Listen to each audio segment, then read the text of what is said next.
Hello everyone, उम्मीद करता हूँ आप सभी लोग स्वस्थ हैं। आज हमारे साथ मोहम्मद अजहर जुड़े हुए हैं।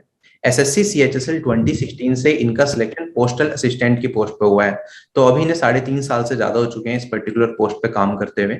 आज की इस वीडियो में इस पोस्ट के बारे में बिल्कुल डिटेल में हम इनसे जानने वाले हैं। अभी सीएचएसएल 2019 का रिजल्ट आया था, तो मैक्सिमम लोगों का सिलेक्शन पोस्टल असिस्टेंट या फिर sorting असिस्टेंट की पोस्ट पे ही होता है।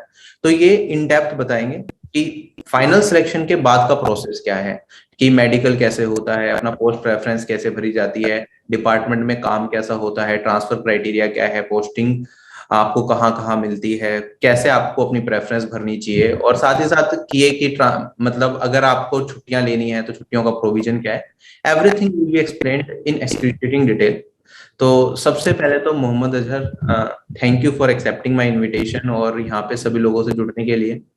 आई थिंक आपके जो वैल्यूएबल सजेशंस जी होने जी वाले हैं सबके बहुत ज्यादा काम में आएंगे, क्योंकि अभी तो सीएचएसएल 19 का प्रोसेस खत्म ही हुआ और सीएचएसएल 2021 का एग्जामिनेशन अभी स्टार्ट होने वाला है। तो उन लोगों के लिए भी एक इंस्पायरिंग जर्नी रह सकती है कि फाइनल क्या चीजें चलेंगी। एक छोटी सी चीज और जी ऐड करना चाहूंगा, जो मोहम्मद अजहर हैं, सीजीएल 2019 से भी इनका सिलेक्शन हुआ है सीजीए अकाउंटेंट की पोस्ट पे। ठीक है, तो congratulations for CGA accountant post. So thank you so much. आप मुझे सबसे पहले हम वहीं से स्टार्ट करते हैं कि अभी सीएचएसएल 2019 का रिजल्ट आया। ठीक है, अब एस्पिरेंट्स को क्या करना चाहिए, या करेक्ट। पोस्ट प्रेफरेंस के लिए कहाँ से इन्हें पता चलेगा डॉक्यूमेंट कि ये भेजना है, कहाँ भेजना होगा, ऑनलाइन ऑफलाइन, इसके बारे में थोड़ा बताएं। शुभम सर, अभी नॉमिनेशन नेक्स्ट मंथ आ जाएगा। हम्म। नेक्स्ट मंथ नॉमिनेशन आने के बाद वो लोग मतलब इंडिया पोस्ट .gov.in की वेबसाइट है, उस पर सर्कल के हिसाब से जोन प्रेफरेंस मांगी जाएगी, सर्कल प्रेफरेंस मांगी जाएगी कि 23-24 सर्कल्स हैं, आपको कौन सा सर्कल चाहिए। तो वो चीज़ हमें फिल करके भेजनी होगी।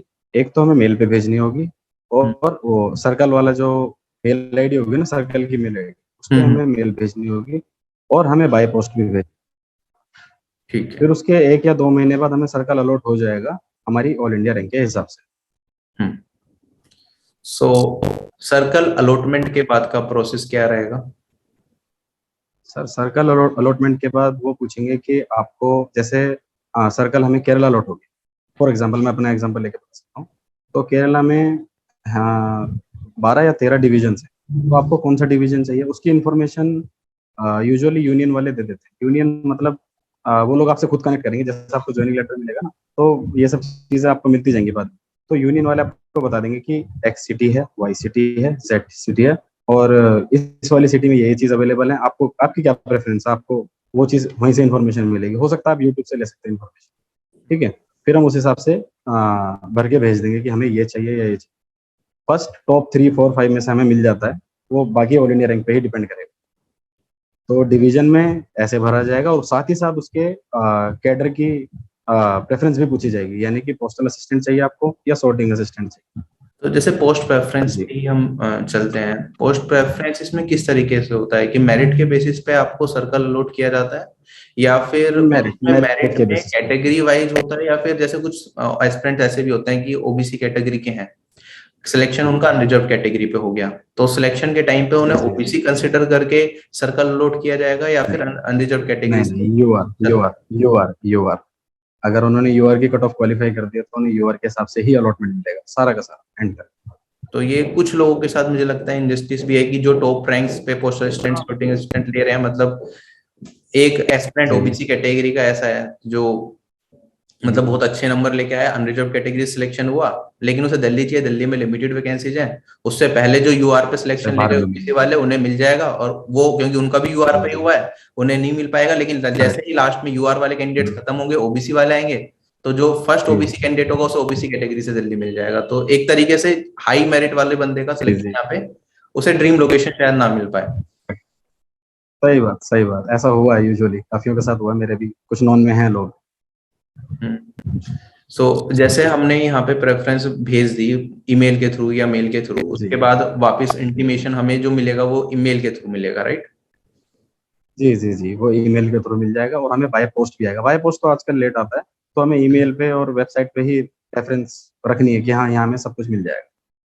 ठीक है, तो उसके बाद अपने को डिवीजन के लिए पूछा जाएगा, और कि कौन सा डिवीजन में आपको जी काम करना है। तो डिविजन्स के बारे में थोड़ा सर, डिटेल बताएं आप। जी जी सर, जैसे डिवीजन का मैं बता रहा था कि हमारे यहाँ कुछ वाई सिटीज हैं, कुछ जेड सिटीज हैं, एक्स सिटी नहीं है केरला में। तो वाई में क्या होता है कि सैलरी थोड़ी ज्यादा है, थोड़ा सिटी टाइप है। जेड में क्या होता है कि थोड़ा रूरल होता है, बट व्यू क्लाइमेट बाकी चीजें मतलब सॉर्टेड होती हैं। तो पर्सन टू पर्सन वेरी करती है ये चीज़ कि उसको क्या चीज़ चाहिए। जैसे मुझे सिटी चाहिए थी, तो मैं एयरपोर्ट से हार्डली 40 किलोमीटर की दूरी पर हूँ, तो एयरपोर्ट से मेरा आना जाना 2-3 घंटे में दिल्ली हो जाता है। मैं दिल्ली का रहने वाला हूँ, तो वो इस पर डिपेंड करता है। और साथ ही साथ सर वो लोग ये पूछेंगे कि आपको पीए और ऐसे चाहिए, मतलब क्या चाहिए। तो ये चीज़ हमारी उसी टाइम आएगी जब डिवीजन अलॉटमेंट पूछी जाएगी। तो पोस्टल असिस्टेंट और sorting असिस्टेंट, ये दो हैं। तो जैसे आपने, जो हमारी इनफॉर्मल कन्वर्सेशन हुई थी, तो आपने बताया आप पोस्टल असिस्टेंट की पोस्ट पे वर्किंग है, जी ठीक है। तो पोस्टल जी जी असिस्टेंट और सॉर्टिंग असिस्टेंट में मेजरली डिफरेंस क्या है, और आपने मे भी पोस्टल असिस्टेंट चूज किया हो तो उसके पीछे रीजन क्या रहा है? जी जी सर, असल में पोस्टल असिस्टेंट 9 to 5 है। टाइमिंग जो है 9 to 5 और 6 डेज वर्किंग। इसमें खाली हमारा संडे ऑफ होता है, सैटरडे ऑफ नहीं होता है। हम्म। sorting असिस्टेंट में सर दो तरह की शिफ्ट्स हैं। एक मॉर्निंग शिफ्ट है, तो वो 9 to 5 है। और वो हमें रेल मेल सर्विस होता है ना, आरएमएस, जो रेलवे स्टेशन से कनेक्टेड होता है, तो वहां हम्म। पर हमें काम करना होता है। आरएमएस का ऑफिस होता है। 9 to 5 वालों के साथ भी सेम पोस्टल असिस्टेंट वाली कहानी है कि उन्हें 6 दिन ही काम करना होगा। और दूसरी जो शिफ्ट है वो सर नाइट वाली शिफ्ट है।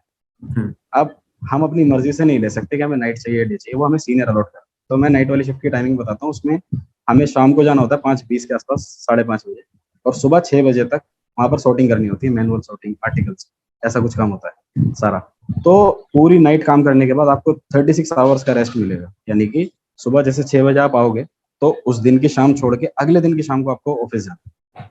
तो जिनको रेस्ट चाहिए, जो नाइट में काम कर सकते हैं, वो उसको प्रेफर करेंगे। मुझे ऐसा सूट नहीं करता, क्योंकि सर बायोलॉजिकल क्लॉक बिगड़ जाती है। मेरा ऐसा है कि मुझे रात को नींद चाहिए, मुझे दिन में ऑफिस जाना है, मैं इवनिंग में पढ़ाई कर सकता हूँ। ठीक है, तो इस चक्कर में मैंने पोस्टल असिस्टेंट को चूज किया था।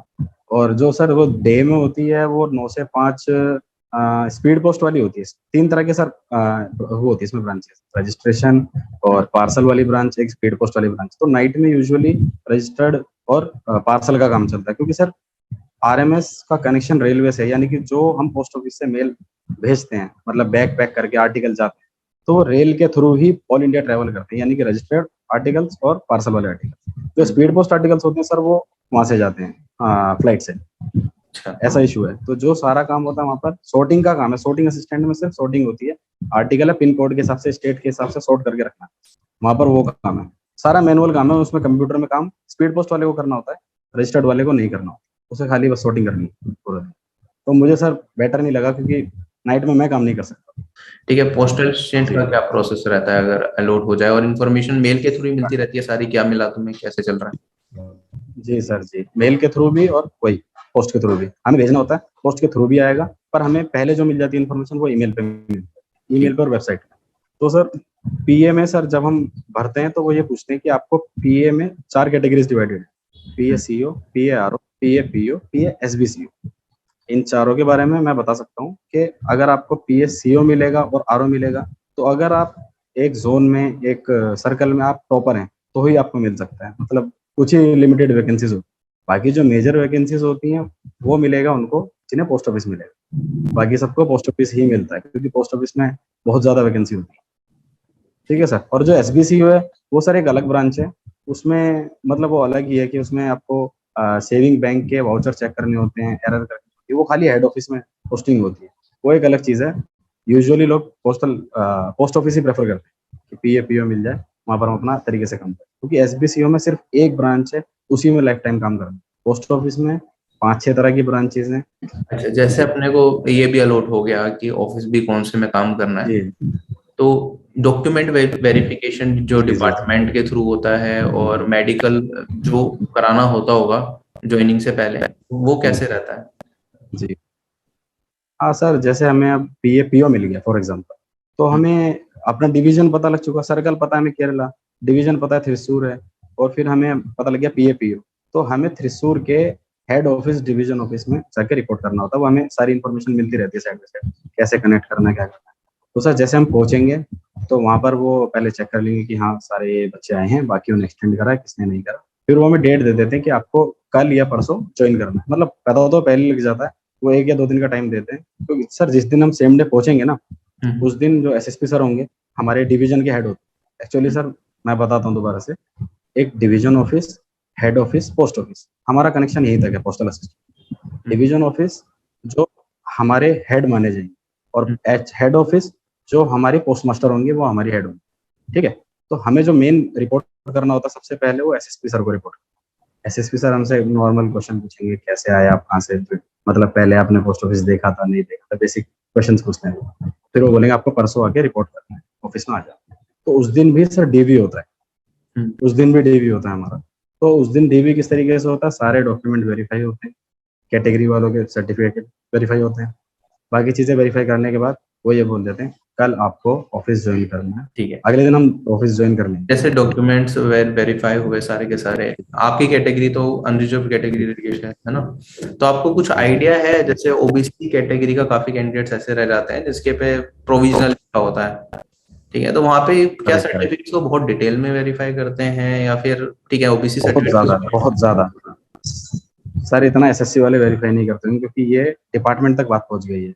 अब जो प्रोबेशन का पीरियड चालू होने पड़ता है वो साइड बाय साइड तो बाकी चीजों की वेरिफिकेशन भी हो रही होती है, पुलिस वेरिफिकेशन सर, उस टाइम पर वो नजर के सामने जो डॉक्यूमेंट्स है उनको बड़ा स्क्रूटनी से वेरीफाई करते हैं कि सब कुछ ठीक है या नहीं ठीक है। जैसे पीएच ओएच वाले कैंडिडेट्स ने भी ज्वाइन किया तो उनमें कुछ परसेंटेज का इशू होता है कि सही है या नहीं है, ओबीसी का बिल्कुल परफेक्ट, मतलब कुछ डेट का इशू होता है ना उसमें कि इस डेट से पहले का या बाद का होना चाहिए, वो गलत नहीं होना चाहिए। अगर गलत होता है तो वो टाइम दे देते हैं कि 1 महीने के अंदर दोबारा से आप दे सकते हो, नहीं दे पाए तो सर चांसेस होते हैं कि वो जो भी आपके हाथ से चली जाएगी। ठीक है, तो इसमें मेडिकल जी अपने को पहले से करवा के जाना होता है या फिर बाद में डिपार्टमेंट में गए उसके बाद मेडिकल का टाइम दे देंगे कि इस दिन तक मेडिकल करवा लो और अपना आ जाओ? नहीं सर, जिस दिन मैं बता रहा हूँ ना कि ज्वाइनिंग डे होता है, तो उस दिन से एक दिन पहले जो हमारा लोकल डिस्ट्रिक्ट हॉस्पिटल होता है, वहाँ पर जो हमारे साथ सर होंगे, कुछ लोग यूनियन से जुड़े होते हैं, वो लोग मतलब वो डिपार्टमेंटल एम्प्लॉयज ही होते हैं, वो जाके डिस्ट्रिक्ट ऑफिस में जाके, डिस्ट्रिक्ट हॉस्पिटल में जाके सारी हमारी ऑटोमेटिक खुद करा के दे देते हैं। बिल्कुल बेसिक और ईजी होता है, मतलब कुछ ज्यादा भी नहीं कि बॉडी का चेकअप हो रहा है कुछ हो रहा है, वो कर देते हैं कि हाँ ठीक है मेडिकली फिट है। कुछ प्रॉब्लम होती है तो हमें कुछ मेंशन करना होता है, अदरवाइज कुछ ज्यादा इशू बहुत इजी है, वो अगले दिन क्लियर भी हो जाता है सेम डे या सेम ही नेक्स्ट। डिवीजन में आप लोग करवा रहे हैं तो आसान भी जी है, वरना ढूंढते रहो अपना कौन सा पड़ेगा डिस्ट्रिक्ट हॉस्पिटल, फिर उसमें जाओ नहीं, कई बार लंबी लंबी बिल्कुल लाइनों में। बिल्कुल बिल्कुल बिल्कुल, मेरे को तो याद है करेक्ट मैंने अपना करेक्ट। जीएसटी इंस्पेक्टर के लिए करवाया था, 7 चक्कर काटने पड़े थे अपने डिस्ट्रिक्ट हॉस्पिटल के। एक दिन पहले बताना गया, फिर एप्लीकेशन लिखी मेडिकल ऑफिसर को, फिर उसने जाके कि एक डेट थी कि इस दिन को आना, उस दिन में क्योंकि इतने सारे टेस्ट थे 2-3 दिन टेस्ट कराने में लगा जी दिए, उसके बाद फाइनली जाके एक दिन, उसके बाद जब सारे टेस्ट हो गए उसके बाद फिर एक और डेट दी कि इस दिन को आके अपना सर्टिफिकेट कलेक्ट करना, मतलब मेडिकल कराने में मेरे 10-12 दिन गए थे। तो नहीं ये सर, बहुत अच्छा है कि यहाँ अगर पर सर ज्यादा स्ट्रिक्ट नहीं है, हम्म, बहुत सॉर्टेड है। जी अच्छा है। तो अब डिपार्टमेंट में आपका ये सारा हो गया प्रोसेस, आपने, मैं रिपीट करता हूँ सारी की सारी चीजें स्टार्टिंग से लेके अब तक, कि आपका सिलेक्शन हुआ, उसके बाद आपने सर्कल प्रेफरेंस डाली, उसके बाद आपको सर्कल अलॉट हुआ, उसके बाद आपने डिवीजन प्रेफरेंस डाली, साथ ही साथ ये भी डाला कि पोस्टल असिस्टेंट चाहिए या शॉर्टिंग असिस्टेंट चाहिए, ठीक है, उसके बाद करेक्ट करेक्ट। आपको अलॉट हो गया वो, फिर आप अपने डिपार्टमेंट में पहुंचे, कोई फिक्स डेट दे दी जाएगी, उस दिन आपका डॉक्यूमेंट वेरिफिकेशन कराया जाएगा। डॉक्यूमेंट वेरिफिकेशन के साथ हम्म, 1-2 दिन में आपको मेडिकल करवाना होगा वहां के डिस्ट्रिक्ट हॉस्पिटल में, वहां पे अरेंजमेंट आपका करवा दिया जाता है, कोई टेंशन वाला काम नहीं है। उसके बाद फिर आपकी करेक्ट। ज्वाइनिंग हो जाती है, ठीक है। तो अपने नेक्स्ट डे ज्वाइनिंग हो जाती नेक्स्ट ज्वाइनिंग, तो अपने ज्वाइनिंग के फर्स्ट डे के बारे में बताइए, कैसा एक्सपीरियंस था, कैसे आप लोगों से मिले उस दिन? है। नहीं सर, असल में हम लोग जो थे, हम 8 लोग थे टोटल, जो त्रिशूर जिन्होंने ज्वाइन किया था, उसमें 4 लोग तो लोकल थे, इधर के ही मलयाली। हम 4 लोग थे, उसमें सर 2 यूपी के थे, एक यूपी के थे, 2 बिहार के थे, एक मैं दिल्ली का। तो हम सर दिल्ली से जब एयरपोर्ट से आ रहे थे ना, तो हमारा वहीं साथ में कनेक्शन हो गया था, और हम पहले से भी व्हाट्सएप वगैरह पे बात करते थे। फिर हमने यहाँ के ज्वाइन किया, फिर हमने रूम वगैरह भी साथ में देखा, तो वो सर आपको मिल ही जाएंगे, आपके आपकी हिंदी बेल्ट के लोग, या आप कनेक्शन पहले ही बना लोगे तो ग्रुप वगैरह बन जाते हैं, तो एक दोस्ती यारी हो जाती है कि सेम डिवीजन है, तो बातचीत चलती रहती है। फिर सर हमें नेक्स्ट डे ज्वाइन करा दिया था मेडिकल होने के बाद।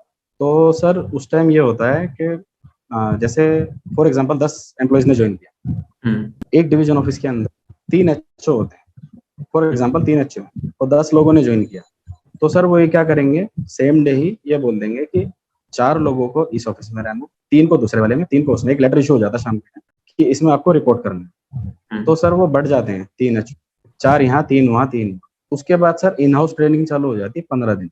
15 दिन की इन हाउस ट्रेनिंग का मतलब सर ये है कि आपको पूरे डिपार्टमेंट का ओवरव्यू पता लगेगा कि कैसे वर्किंग्स हैं, किस तरीके से कौन कौन सी ब्रांचेस काम कर रही हैं। हालांकि समझ में कुछ नहीं आता क्योंकि हमें पहली बार हम घुस रहे हैं, तो थोड़ा थोड़ा जानते रहते हैं कि अच्छा, वो बताते रहते हैं सब कुछ, थोड़ी थोड़ी हेल्प कराएंगे, थोड़ा थोड़ा काम कराएंगे, कुछ ज्यादा इशू नहीं, कोई ज्यादा प्रेशर आपको काउंटर अलॉट नहीं करेंगे स्टार्टिंग में, सारी चीजें बस दिखाते रहेंगे, आप थोड़ा थोड़ा काम करते रहो। 15 दिन की होने के बाद उसके बाद आप उसी हेड ऑफिस में काम करते रहो। स्टार्टिंग में सर मैं ये बताना चाहता हूँ कि हेड ऑफिस के अंदर भी सब ऑफिस आते हैं, वो होते हैं 30 40 50, तो आपको वो नहीं देंगे, पहले आपको एचओ में रखेंगे कि आपको थोड़ा थोड़ा ही काम पता है। एसओ का मतलब सर ये होता है कि सारी रिस्पॉन्सिबिलिटी हैंडल करनी होती है। एचओ में आपको एक छोटी सी ब्रांच दे दी, वहां पर आपको काम करना है, इस ब्रांच में उस ब्रांच में जिसमें भी आप काम करो करते रहो बस।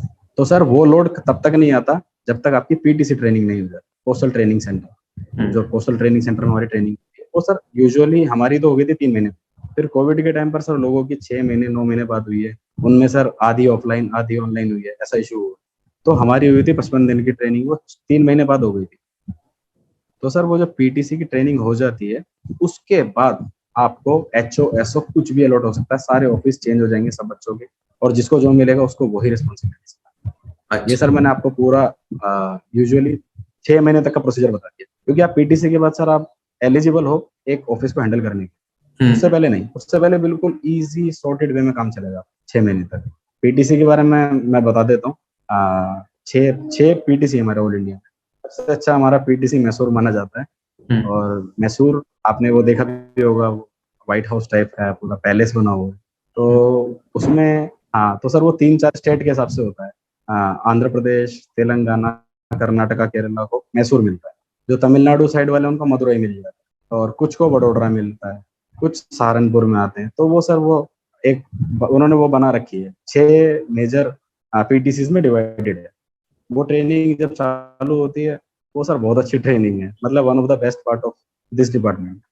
पीटीसी सबसे अच्छा टाइम है पूरे इस जर्नी का, मेरी 3.5 साल। तो पीटीसी में मतलब आपको बताया 3 महीने की अपनी ट्रेनिंग रहती है, राइट?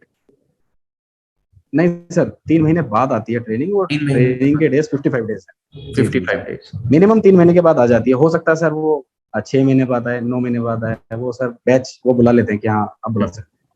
और जी जैसे कि आपने बताया कि पहले तो हम ऑप्शन दे रहे हैं कि आपने कहा था कि जो टॉपर्स हैं या जिस जोन में जो बेस्ट परफॉर्मिंग पर्सन्स हैं वो जनरली एसओ जी जी वगैरह चूज कर लेते हैं। ठीक है, उसके बाद अब जी जी। दोबारा से जब ट्रेनिंग हो रही है, ट्रेनिंग के बाद फिर वो रैंडम एलोकेशन करते हैं, कहीं भी भेज देते हैं किसी को, फिर मेरिट काम नहीं करती। नहीं सर, उस टाइम पर मेरिट काम नहीं करेगी। उस टाइम पर सर 3 4 सर्कल के लोग एक जगह पर मैसूर में जा रहे हैं, मैं अपनी बात करूंगा जैसे, तो उस टाइम पर वो बैच के हिसाब से भेजते हैं। फॉर एग्जांपल टोटल 3 4 स्टेट में 200 बच्चे हैं, तो उनको 100 बैच की पीटीसी करानी है। तो पहले 100 बच्चों की होगी, फिर 55 दिन के बाद 100 बच्चों की चालू होगी, तो वो एक बारी में नहीं बुलाएंगे। तो 100 बच्चों में सर मिक्सचर होगा, उस टाइम पर सब कुछ मिलेगा उसमें, सीओ आरओ वाले सब होंगे, ऐसा होता है सर। नहीं, उसके बाद जब जी। ट्रेनिंग खत्म हो गई उसके बाद जहां से आए वापस जाना है ना वहीं पे?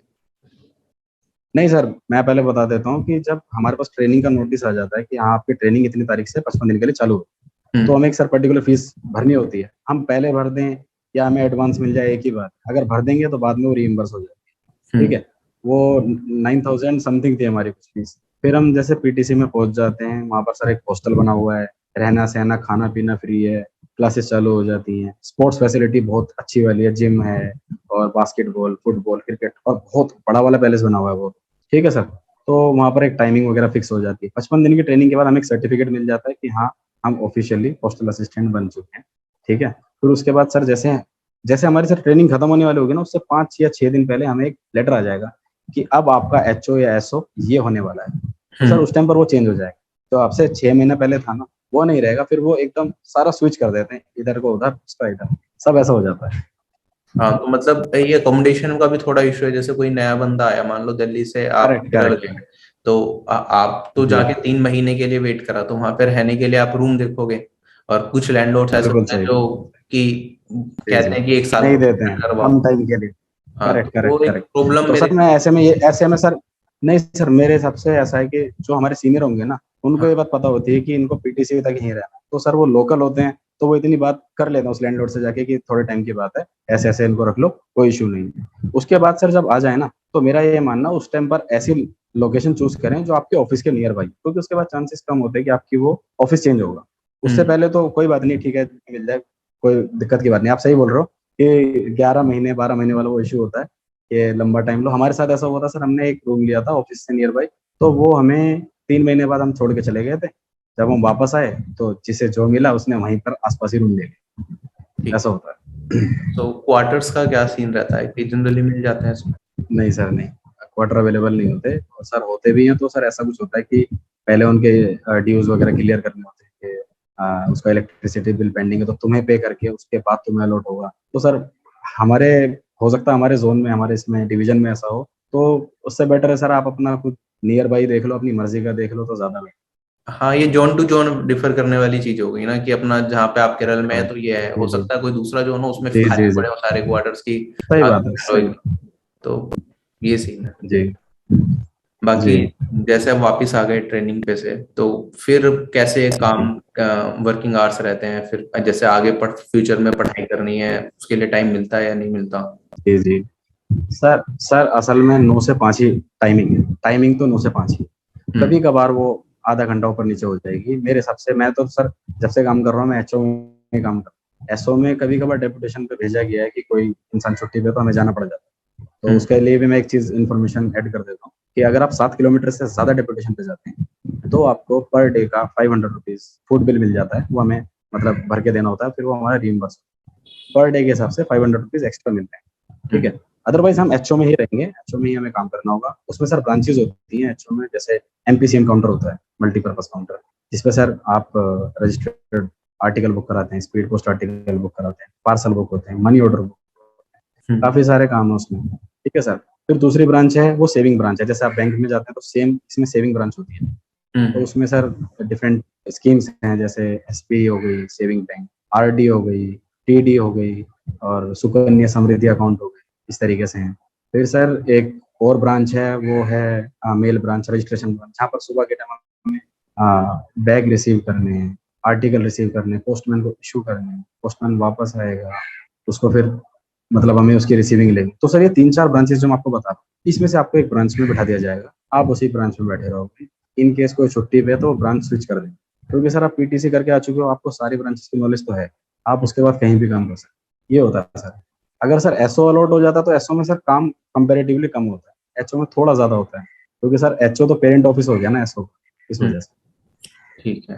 जी। तो जैसे अपना काम का वर्किंग आवर्स सही है, तो ब्रेक का टाइम कुछ फिक्स होता है कि हाँ इस टाइम से इस टाइम तक ब्रेक होगा? नहीं सर, लंच का कोई ऐसा नहीं है कि आपको ये है कि आधे घंटे का लंच मिलता है, आप किसी भी टाइम जा सकते हो, 1 बजे 1:30 बजे 2 बजे, वहाँ पे डिपेंड करता है, ऐसा कोई इशू नहीं। और सर जो काउंटर है यहाँ पर, वहाँ पर ऐसा नहीं कि जैसे एसबीआई में होता है कि आप लंच वो लगा दो कि लंच ब्रेक चल रहा है, यहाँ पर नहीं होता कि अगर हम आधे घंटे के लिए लंच पे जा रहे हैं तो किसी और को बैठना पड़ता है कि वो बैठ जाता है तो हम लंच पे चले जाते हैं, फिर वो आ जाता है, फिर हम अपना कंटिन्यू, ऐसा है सर। तो कंटिन्यू काम है, एक तरह से सोशल सर्विस वाला डिपार्टमेंट। ठीक है। तो इसमें मतलब लोगों जी। से काफी ज्यादा इंटरेक्शन होता होगा, नए पर्सन आते होंगे करेक्ट करेक्ट। सारी चीजें के लिए, तो जी एक तरह जी से पब्लिक डीलिंग वाला थोड़ा काम ज्यादा हो गया। जी जैसे जी कुछ जी। ऑफिस होते हैं और सर अच्छा लगता है। अच्छा लगता है। जी सर, क्योंकि सर इंटरेक्शन होता है, हर तरह के लोग मिलते हैं, वो अब हमसे पूछते हैं कि आप कहाँ से आए हो, कौन से दुनिया से आए हो तो वो इस तरीके से बोलते हैं कौन से देश से आए हो, उन्हें आती नहीं है हिंदी, तो फिर मैं उनको बताता हूँ मैं सर दिल्ली से आया हूँ, तो कहते हैं अच्छा अच्छा हम भी दिल्ली गए थे, तो 2-4 बातें हो जाती हैं, अच्छा लगता है। वो डिपेंड करता है सर इंसान किस हम्म। तरीके का है, मेरे को तो अच्छा लगता है सर बात करने। जी तो जैसे ऑफिस आवर्स हैं, तो मतलब वर्कलोड जैसे जी आपने बताया कि लिमिटेड है, मतलब कुछ जगहों पे ज्यादा है कुछ में कम है, तो ऐसा जी। होता है कि पूरे दिन सुबह 9 बजे आए बैठ गए कहीं, कभी कभी बस खाना खाया और सुबह से 5 बजे तक लगातार काम ही कर रहे हैं, कोई ना कोई आया जा रहा है? नहीं सर, सर ये चीज मैं बताना चाहता हूँ, कई बार सर काम ऐसा हुआ कि 2 घंटे भी नहीं हुए, कभी कभार 4 घंटे भी नहीं हुए, और कभी कभार अच्छा खासा होता है तो 6 घंटे होता है। पर मैं यही बोलूंगा, कभी भी ऐसा नहीं होगा कि आपको रात को 10 बजे तक बैठना है, 7 बजे तक बैठना है, ऐसा कुछ नहीं है सर।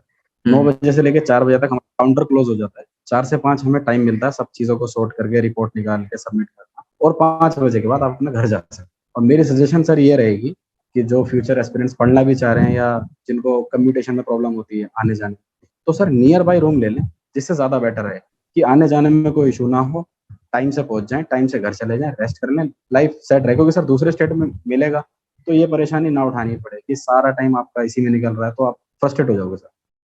ठीक है। तो इसमें प्रमोशंस जी का क्या सीन रहता है काम के बाद, की कोई पेपर वगैरह भी देना पड़ता है प्रमोशन के लिए? जी सर। सर पीए से पहला प्रमोशन जो है वो आईपी बनने का है, इंस्पेक्टर ऑफ पोस्ट। तो हम्म। सीजीएल से हम डायरेक्ट भी रिक्रूट होकर आ सकते हैं। तो वो 8 साल के बाद हम एलिजिबल हो जाते हैं। 8 साल की कंटिन्यूस सर्विस के बाद हम एलिजिबल, डिपेंड करता है कि वैकेंसी है या नहीं। मतलब आप एलिजिबल हो, आप पेपर दे सकते हो, पेपर का जैसे नोटिफिकेशन आया आप दे सकते हो 8 साल बाद। 8 साल से पहले नहीं, 8 साल तक आप पीए रहो। और उसके बाद सर आप जब आईपी बन जाते हो, इंस्पेक्टर ऑफ पोस्ट, उसके सर 5 साल तक आपको आईपी रहना है। वो आईपी का सर आपने वो इंटरव्यू दिखाया था उन सर का, हम्म। तो उन्होंने जो बाकी चीज डिटेल्स बताई आगे की फर्दर, वो बिल्कुल सेम है कि आईपी के बाद आप एएसपी बन जाते हो 5 साल की सर्विस के बाद, असिस्टेंट सुपरिटेंडेंट ऑफ पोस्ट। हम्म। वो सर हमारे डिवीजन के सब हेड होते हैं एक तरह से। एएसपी से ऊपर होते हैं SSP, senior superintendent of post office. बस यहाँ तक हमारी सीमित है पीए की, जो एक वो हायरार्की बनी हुई है ना, बस यहीं तक है। तो 8 साल में मतलब जैसे हम 2400 ग्रेड पे पोस्टल असिस्टेंट लगे और वो 4600 grade pay inspector of post, बीच में कोई भी लेवल करेक्ट, नहीं है? कोई नहीं है सर। 2400 के बाद आप सीधा 4600 बनोगे। और उसके बाद फिर वो एएसपी जो है वो 4800 है, और एसएसपी जो है वो 5400 है। तो उसके बाद सर चांसेस हैं, बनोगे नहीं बनोगे वैकेंसी पे डिपेंड करता है।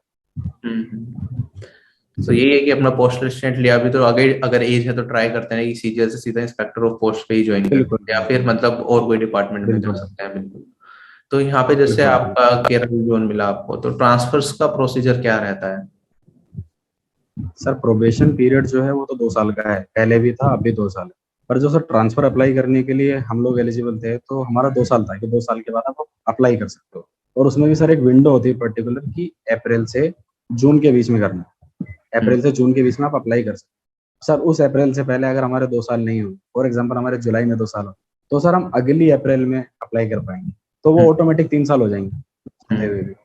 तो सर अप्लाई तो हम कर देते हैं रूल 38, रूल 38 होता है हमारा। रूल 38 के अंदर हम ट्रांसफर अप्लाई करते हैं कि हमें दिल्ली चाहिए ये चाहिए। फिर सर वो जो इनवर्ड लिस्ट है ना, वो उस पर डिपेंड करता है कि वहां पर वैकेंसीज अवेलेबल हैं या नहीं। अदरवाइज वो वेटिंग लिस्ट में ऐड होता जाएगा। जैसे ऊपर की क्लियर होंगी फिर आपका नंबर आएगा। क्लियर हो जाता है, मिल जाता है, तो माइंड में ये लेके चलें कि 2 नहीं तो 3, 3 नहीं तो 4 साल में आप अपने घर पहुंचे, ये चांसेस होते हैं। हाँ, जैसे दिल्ली आपने कहा कि आप दिल्ली के रहने वाले हो, तो दिल्ली मेरे ख्याल से काफी ज्यादा लोग हैं जो एसएससी सीएचएसएल एग्जैक्टली। पे सिलेक्शन करेक्ट करेक्ट करेक्ट। लेते हैं, वो दिल्ली से फॉर्म भरते हैं। ठीक है, हमने अभी देखा था कि जी सीएचएसएल 2019 का एनालिसिस कर रहा था। टोटल हमारे जी पास जी 4674 ऐसी कुछ वैकेंसीज थी, एग्जैक्ट नंबर याद नहीं आ रहा। उसमें से 1235 जी 25 या 35 लोग ऐसे थे जो दिल्ली से जिन्होंने फॉर्म भरा था। मतलब 25% हिस्सा जो सीएचएसएल के थ्रू रिक्रूट हो रहा है वो दिल्ली वाले लोग का, एनआर रीजन के लोगों का है। दिल्ली हो गया, राजस्थान हो गया और अपना ये आसपास का। सर। सर कंपटीशन वगैरह जो सारा हमारे नॉर्थ बेल्ट में सीमित है, दिल्ली हो गया राजस्थान हो गया, तो मैक्सिमम यही लोग नीचे आ जाते हैं साउथ में, क्योंकि सर लिमिटेड वैकेंसीज है नॉर्थ में। तो हाँ, नॉर्थ मिलने के चांसेस जल्दी खत्म हो जाते और जो साउथ वाले हैं उनके लिए अच्छा भी चांस भी है कि अगर उन्हें होम स्टेट चाहिए तो कम रैंक पे भी वो अपने लोकेशन तक पहुंच सकते हैं। हैं पे बिल्कुल 0.5 के मार्जिन से भी उन्हें अपना होम स्टेट मिल जाता है। और बाकी सर एक और बात है कि खाली हम ही दिल्ली नहीं चाह रहे हैं, काफी लोग ऐसे हैं जिनको बिहार यूपी मिलने में इशू हो रहा है, तो हम्म। वो भी दिल्ली चाह रहे होते हैं। क्यों सर? क्योंकि बिहार और यूपी मतलब कितने सारे डिस्ट्रिक्ट हैं, तो कई लोग सोचते हैं कि चलो यार उसमें कहीं इधर से उधर ना पटक दिया जाए, इससे बेटर है दिल्ली ले लेते हैं घर हाँ, के पास पड़ो। कनेक्टिविटी तो सर वो बहुत दिल्ली अच्छी रहती है हर जगह की। करेक्ट, तो दिल्ली मिलने के चांसेस और कम हो जाते हैं ऐसे केस में। एक और बात मैं बताना चाहता हूँ सर, वो जो म्यूचुअल ट्रांसफर का इशू है ना, वो सबसे बढ़िया है। म्यूचुअल ट्रांसफर में सर ऐसा है कि एक जैसे यहाँ का मलयाली उधर पोस्टेड है हम्म। और हम लोग वहाँ के रहने वाले हैं, तो हम उससे अगर कनेक्शन बना लेते हैं तो हमारा सर प्रोबेशन पीरियड पूरा होते ही हम अप्लाई कर सकते हैं। तो जी। म्यूचुअल में क्या होता है सर, सीट का लॉस नहीं होता कि वो इंसान यहाँ आ गया हम वहाँ चले गए, सीट का लॉस हुआ नहीं ना, डिपार्टमेंट वालों को इशू होता, वो आराम से उसको क्लियर कर देते। तो उसको भी अप्लाई करने का सेम प्रोसीजर है, एक एप्लीकेशन अटैच करनी होती है अपने सीपीएमजी को, जो हमारे सर्कल के हेड होते हैं, वो अप्रूव करके दे देते हैं। दोनों सर्कल के कनेक्शन चलता है, वो उधर भेजेंगे ये इधर भेजेंगे, फिर वो फाइनली अप्रूव हो जाता है। मेरे सामने ये भी 2-3 लोग म्यूचुअल के जरिए गए हैं। हम्म। तो सर म्यूचुअल का ऑप्शन ज्यादा बेटर है अगर आपको मिल जाए, आप लकी हो। हाँ, तो म्यूचुअल मतलब लेकिन मुश्किल, मिलना भी मुश्किल है क्योंकि जो साउथ के होंगे वो जी जी ऑब्वियसली अपने पास ही ले लेते हैं, दिल्ली आए फिर वापस जाएं। हम दिल्ली, वहाँ साउथ में जो बैठा उसे तो चाहिए दिल्ली, जी जी मतलब कोई दिल्ली वाले उधर चले गए, वो तो चाहेंगे कोई मिल जाए किसी भी तरीके से सही। मिल जाए। और यहाँ करेक्ट करेक्ट करेक्ट तो करेक्ट। जैसे मैंने सुना था कि जी ट्रांसफर अगर होता है तो हम सीनियोरिटी लूज करते हैं, इसमें है पोस्टल डिपार्टमेंट में ऐसा सीनियोरिटी लूज का चक्कर? Same same sir, same issue है सर, सेम तो इशू। अगर म्यूचुअल में कर रहे हैं तब भी सीनियोरिटी जाएगी? नहीं नहीं नहीं सर, उसमें नहीं जाती। उसमें नहीं जाती। उसमें जाती है जब आपको डायरेक्ट वो नॉर्मल वाला ट्रांसफर जो रूल 38 के अकॉर्डिंग हो रहा है, उसमें चली जाती ठीक है। तो एक डिमेरिट तो मुझे ये है दिखा जी। पोस्टल असिस्टेंटशिप का कि यहाँ पे 6 दिन वर्किंग है, चाहे 2400 के रुपए पे आपको सैलरी ज्यादा मिल रही है as compared to other CHSL post, लेकिन वहां पे 5 दिन वर्किंग है, यहाँ 6 दिन है, तो काम थोड़ा बढ़ गया सर हमारा, 20% नंबर ऑफ सर आवर्स दे रहे हैं। सर जब मैंने प्रेफरेंस भरी थी तो मेरे एलडीसी से शायद 5-6 नंबर ऊपर थे, पर मैं दिल्ली वाला था तो चांसेस थे दिल्ली मिल सकता था क्योंकि एलडीसी दिल्ली में रह सकता था। पर वो उस टाइम ना कोई इन्फॉर्मेशन थी सीएचएसएल की, ना हमें कुछ पता था। तो हमने सोचा कि यार 2400 ग्रेड पे सैलरी ज्यादा है, चलो ले ले, तो उसको हमने हम्म, तीसरे नंबर पे भर दिया था। तो पहले दूसरे तो वो तो मिलने नहीं, तो वो एमई और सीबीआई कुछ थी एलडीसी, तो तीसरे नंबर पे ये भरा लालच में। और फिर बात तो सर वही इक्विवेलेंट हो गई ना, कि 6 दिन काम करके आप थोड़ी ज्यादा सैलरी उठा रहे हो, 5 दिन में कम उठा रहे हो, बात तो वहीं आ गई सर। तो हाँ। 6 दिन सर बहुत ज्यादा हर्ट करता है। इसलिए सर मैं थोड़ा खुश हूँ कि सीजीएल 19 से जो सीजी अकाउंटेंट मिला उसमें 5 डेज वर्किंग है। और बाकी एलडीसी में अपना ये भी चीज, जैसे इसमें अपना 8 साल के बाद आपने बताया कि इंस्पेक्टर ऑफ पोस्ट डायरेक्टली जाएंगे, वो भी अगर वैकेंसी जी जी उस जी हिसाब से पेपर क्लियर करके। जी एलडीसी में अपना ये होता है कि 4-5 साल जी। में पहला ट्रांसफर, तो 24, पहले 1900 से 2400, फिर 2800, ऐसे धीरे धीरे चलता रहता है सिस्टम। तो बीच बीच में जी जी जी। मोटिवेशन सी लगी रहती है।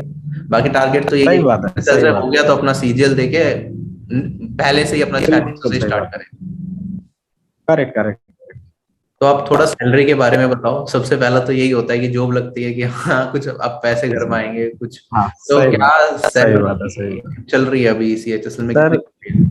सर सर जब हमने ज्वाइन किया था उस टाइम सर डीए काफी कम था, शायद 14% कुछ था, मेरे को याद है। तो उस टाइम हमारी सर नेट सैलरी आ रही थी 31,000 कुछ आ रही, 2018 अक्टूबर की बात कर रहा हूँ। हम्म। अभी वो मेरी बढ़ के डीए डीए बढ़ा है। अभी डीए 34% चल रहा है, इंक्रीमेंट मिल गए हैं 2-3। तो सर अभी मेरी वो 43 अराउंड चल रही है, 43,000 अभी। और हम्म। जो सर आने वाले जो एस्पिरेंट है सीएचएसएल 19 वाले, उस टाइम तक सर डीए भी 37% हो जाएगा। अगर उनको एक्सिटी अलॉट होती है तो उनकी ग्रॉस 46,000 बनेगी, और हम्म। उनको नेट मिलेगी 42 स्टार्टिंग में ही। टैक्स में ये फायदा है। अब सर उसके हिसाब से फिर वो एक्सपेंसेस भी वैसे ही होते हैं। और सर वाई में मैं नेट सैलरी बताऊं तो 38 अराउंड बनेगी, और हम्म। जेड में 36। तो सर इतना है कि हाँ, आप इनफ टू सर्वाइव वाली सिचुएशन है कि हाँ आप कर लोगे, मैनेज हो जाता है। मैनेज हो जाता, धीरे धीरे बढ़ती भी रहती है सैलरी। और बाकी ये है कि आगे तुम हाँ पुश हाँ हाँ। करते रहो, आगे सीजीएल तक पहुंचते हैं, तो जी। सीजीएल में अपना ग्रोथ 84 के आसपास इस टाइम पे जा रहा है।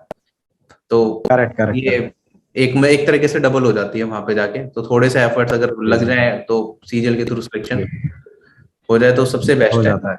तो और ये जी जी। पीक ये टाइम है, सर। मतलब अगर आपका जैसे जब ज्वाइनिंग आने वाली होती है, कुछ लोगों का क्या होता है ना कि सिलेक्शन हो गया बस वो रिलैक्स हो जाते हैं कि चलो अब कुछ आगे करना ही नहीं है। ठीक है, लेकिन जिस दिन ज्वाइन कर लोगे उस दिन के बाद टाइम मिलना खत्म हो जाएगा। तो ये इसके जो बीच का बिल्कुल सही पीरियड है बात ना, है। वो सबसे बेस्ट पीरियड होता है एक तैयारी के लिए, जिसमें तुम अभी तुम्हारे पास जॉब है, तुम्हारे पास बिल्कुल सही बात सिक्योरिटी हो गई, तुम्हें टेंशन नहीं है किसी चीज की कि हाँ आ ही जाएगी। और बाकी आपके पास वो भी है। सही ऑप्शन बात, होता है कि 3 महीने का एक्सटेंशन भी ले सकते हैं अगर कोई हायर स्टडीज कर रहे सही हैं, बात है। जेन्युइन ग्राउंड्स पे मिल भी जाता है। तो जी यही है जी कि जी अपना इस टाइम को अच्छे से यूटिलाइज किया जाए, चाहे सीजीएल के लिए, जी चाहे जी स्टेट एग्जाम्स के लिए, स्टेट पीसीएस के लिए। कुछ लोग यूपीएससी टारगेट करते हैं तो यूपीएससी के लिए भी जी कर सकते हैं। तो लोग नए ज्वाइन करेंगे डिपार्टमेंट में, कैसा जी। उन्हें फील आने वाला है, और कुछ क्या मोटिवेटिंग फैक्टर्स हैं कि बंदों को जाके अच्छा लगे डिपार्टमेंट में। सर देखो, डिपार्टमेंट क्या है, हर डिपार्टमेंट के अपने प्रोज एंड कॉन्स। हम्म। ये डिपार्टमेंट सर एसेंशियल सर्विस में आता है, जैसे हॉस्पिटल हो गया, मेडिकल हो गया, फूड हो गया, ऐसे ही ये माना जाता है। क्योंकि सर कोविड के टाइम पर भी ये डिपार्टमेंट वर्क कर रहा था, क्योंकि डोर टू डोर डिलीवरी करना इसी डिपार्टमेंट का काम है। सारे लेटर्स, इवन सर आपका जीएसटी इंस्पेक्टर का जो ज्वाइनिंग लेटर है वो हमारे डिपार्टमेंट के जरिए आया। तो सर ये डिपार्टमेंट मैटर करता है पूरे इंडिया के लिए। तो अच्छा लगता है सर कि हाँ एक तरह से हम सर्व तो कर रही हैं अपने नेशन इसके जरिए। बाकी सर इंफ्रास्ट्रक्चर है उसको लेकर आप थोड़ा फील कर सकते हैं कि ज्यादा अच्छा नहीं है, तो हाई एक्सपेक्टेशन ना रखें। एक गवर्नमेंट जॉब है, गवर्नमेंट जॉब तो सर सारी ऐसी होती है। ठीक है। और बाकी सर ये है कि आप आप एम्प्लॉयड हो गए हो, सेंट्रल गवर्नमेंट एम्प्लॉय बन गए हो, उसी चीज को लेके खुश होते रहो। और साइड बाय साइड से जो आपका फ्यूचर पे फोकस है कि आप मुझे सीजन निकालना है, कोई बड़ा एग्जाम, तो side by side time management और प्लानिंग अच्छे से करके चले कि वो चीज पॉसिबल हो पाए। आपको लगता है आप लाइफ टाइम इसमें नहीं रह सकते, तो आप निकलने का जरिया बनाओ, या इसमें प्रमोट होने के लिए वही अपना 8 साल वाला आईपी वाला प्रोसीजर फॉलो करो। जो आपको अच्छा लगे सर, वो आपको खुद ही आपके सराउंडिंग बता देंगे कि मुझे अच्छा नहीं लग रहा, मुझे चेंज करना है, जो भी है। तो नए जी। जो सीएचएसएल 2021 एस्पिरेंट्स है जो इस वीडियो को देख रहे हैं, अभी उनका पेपर आने वाला है, उनके लिए कुछ सलाह देना चाहेंगे आप? सर मैं तो ये बोलूंगा कि आप CHSL की जॉब से अगर सेटिस्फाइड हैं तो बहुत अच्छी बात है, आप इसी में कंटिन्यू करके अच्छी पोजीशन पे पहुंच सकते हैं 10-15-20 साल बाद। बट अगर आपको लगता है कि स्विच करना है, तो जैसे आपने भी सर उस दिन सीजन 19 के हम मीटअप में मिले थे, आपने एक बात कही थी कि जब तक ज्वाइनिंग नहीं आ रही, इस टाइम को अच्छे से यूटिलाइज करके कुछ अच्छा अचीव करने की कोशिश करो, क्योंकि सर बाद में बहुत ज्यादा टाइम मैनेजमेंट का इशू हो जाता है। मैंने कर लिया और शुक्र है ऊपर वाले का कैसे हो गया, क्योंकि 6 दिन का वर्किंग था। मैं यही बोलूंगा बाकी जो बचा हुआ टाइमिंग है ना, उसको अच्छे से यूज करें और ज्वाइनिंग आने तक अच्छे से अपनी तैयारी कर करके, ताकि जब आप ज्वाइन कर लें और आपके जो फ्यूचर गोल्स हैं उनमें आपको सर खाली ब्रशअप करना पड़े, ऐसा नहीं कि आपको जीरो से शुरू करना पड़े। और हाँ 2020 वालों के लिए मैं ये बोलूंगा, ऑल द बेस्ट, आओ डिपार्टमेंट ज्वाइन करो और अच्छे से सर्व करो डिपार्टमेंट को, और जल्द से जल्द अपने घर पहुंचो और अपने फ्यूचर गोल्स पे फोकस रख के साइड बाय साइड अपनी तैयारी जरूर जारी रखें। जी, क्योंकि सर मेरे साथ ऐसा था कि 6 डेज वर्किंग था, संडे मिलता था, संडे शुरू हुआ खत्म हो गया, पता नहीं लगता था कि कब अपने काम निपटाए और कब मंडे आ गई। तो ये चीज, और दूसरा स्टेट था, कल्चर चेंज हो गया, खाना पीना चेंज हो गया। तो सर मेरे लिए ये वजह बनी कि मुझे साइड बाय साइड सीजीएल को प्रेफरेंस बनानी पड़ी कि मैं सीजीएल के जरिए निकलना चाहता हूँ, क्योंकि सर आपको मैंने ट्रांसफर का बता दिया कि इतना ज्यादा भी सॉर्टेड नहीं है। तो सर मैंने उसको वजह बना, मैंने फिर ये नहीं देखा कि मैं 8 घंटे ऑफिस में बैठ के आ रहा हूँ, मैं अपनी कमर क्यों तोड़ूं। तो मेरे सर ये था कि आने के बाद में रेस्ट करके, थोड़ा सा अपना वर्कआउट करके, मैं सर जो इवनिंग के आवर्स होते थे 5 आवर्स 6 आवर्स, उनको मैं सर अच्छे से यूटिलाइज करता था। तो उस टाइम सर वजह खुद ही बन जाती है, एक्सटर्नल मोटिवेशन काम नहीं आएगी कि आप संदीप माहेश्वरी को देख रहे हो तो आप सीखोगे। तो ऐसा नहीं है, आपको खुद ही पता लग जाएगा कि मुझे यहाँ से निकलना है, अच्छी पोस्ट चाहिए, यहाँ मैं लाइफ नहीं काट सकता। तो ये वजह बनी थी सर मेरे केस में। तो मैंने उस टाइम सर देखा नहीं, और लास्ट में सर पेपर से पहले थोड़ी लीव्स ले लो, मैनेजमेंट हो जाता है। आप पहले से ऑलरेडी सीजीएल दे चुके होंगे, तो सबको पता होता है कि CHSL सीजीएल की जर्नी तो सेम ही है। तो यही है कि आप अच्छे से सॉर्टेड स्ट्रेटेजी बनाओ, संडे का यूटिलाइज करो, और वीकेंड में, वीकडेज में जितना हो पाए उतना पॉसिबल आप मतलब आउटपुट निकालो। मेरा ये सजेशन है सर। बिल्कुल सही। सो जी thank you so much sir for your genuine advice to the aspirants. आपसे बात करके बहुत खुशी हुई। थैंक यू पहले सो हम मच। सेकंड टाइम मैं आपसे बात कर रहा हूँ, ठीक है। इट्स जी जी जी एक ऐसा लग रहा है कनेक्शन कुछ बन गया है। बाकी एस्पिरेंट्स के लिए जी जिनका जी जी CHSL 2019 से सिलेक्शन हुआ है, हम एक टेलीग्राम ग्रुप भी बना लेंगे जिसमें अजहर एडमिन होंगे। तो अगर आपको फिर भी कोई क्वेरी आती है अभी जी आगे के प्रोसेस से रिलेटेड, तो आप उनसे डायरेक्टली कम्युनिकेट वहां पे कर सकते हैं, और आगे के प्रोसेस के लिए वो टाइम जी, टू टाइम आपको गाइड भी करते रहेंगे। बिल्कुल बिल्कुल बिल्कुल। तो thank you so much. Okay Shubham sir, thank you so much for calling me on this. Thank it's you. A pleasure.